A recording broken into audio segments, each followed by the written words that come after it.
is going to be replacing the strap. So the 2-pack of these little Speedi Boot straps or Speedi clamps, they're only $3. So basically you're spending $1.50 to do this to make the job that much easier. Diameter looks pretty much perfect. I think most of these are the same size no matter the manufacturer, but basically what you're going to do is you're going to take the strap here.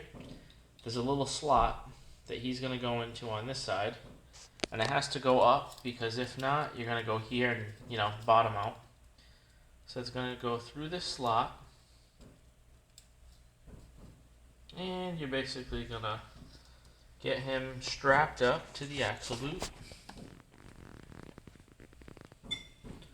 And the idea here is to pull it somewhat taut or tight. And once it's tight and on there, you know, say securely, what we then do is we put a screwdriver in here. So let's say, I'm not going to say this is a three-handed job, but close. So I've got that on there tight, it's nice and centered, the boot is good. So I'm going to take this little guy here, lift him back. Whoops. We slipped a little bit, but that's okay.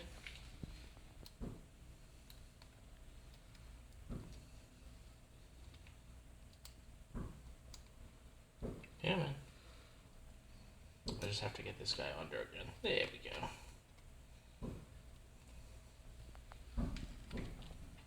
Alright, so that guy's back where he was.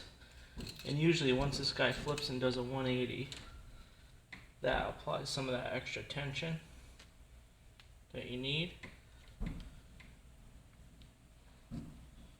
Once that's bent in, then we should be in okay shape. Let's send this guy backwards.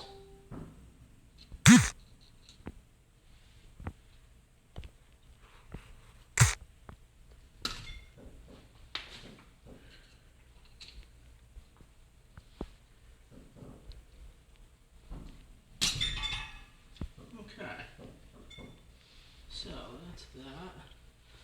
So that's pretty tight, and I think what I'm going to do,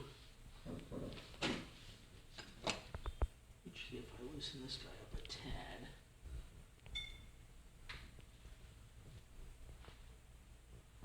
that kind of seems like the way we want to go with it. So I'm going to tap on this guy just with a dead blow here.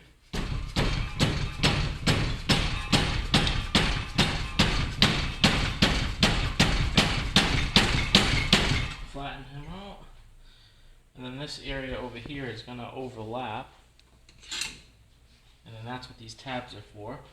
I hit one by accident, but that should be okay. This is going to be a little bit difficult, but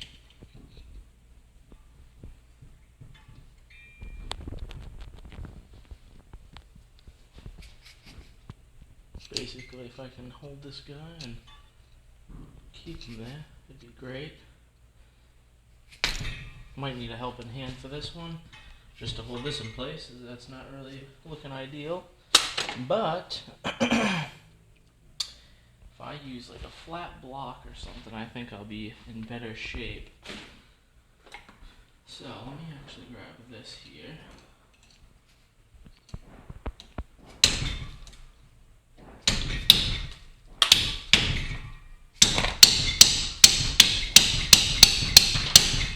Get what I'm trying to do, to put that guy down, and then we're going to tap these in and over basically. So that's going to go like that,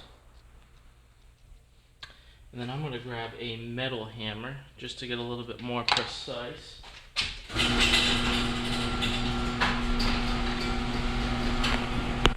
Alright, so I'm going to see if I can get these tabs over.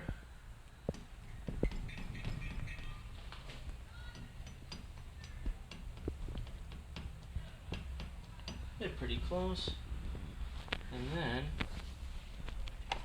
I'm gonna see if I can bend this guy any more here. A little blood, never hurt anybody.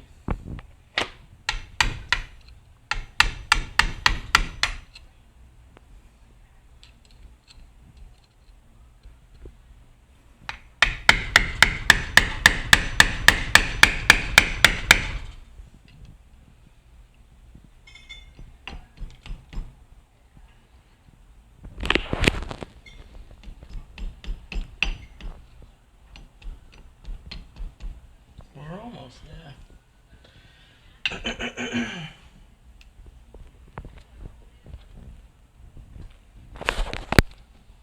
Yeah, I think if I grab something better.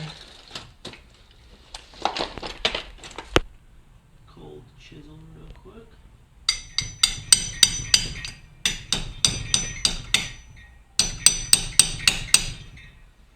There we go.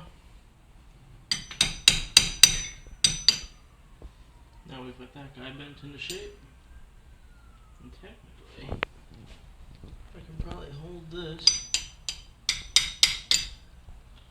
and get that process started. Let me get a mini scribble over it here.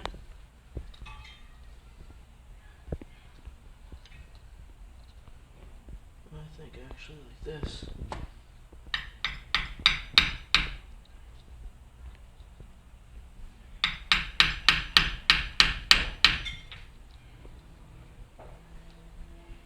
Do it even on both sides.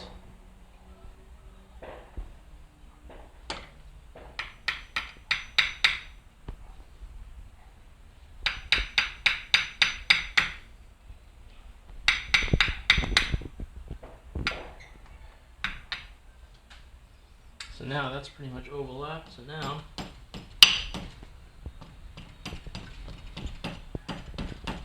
just the process of flattening those guys on top.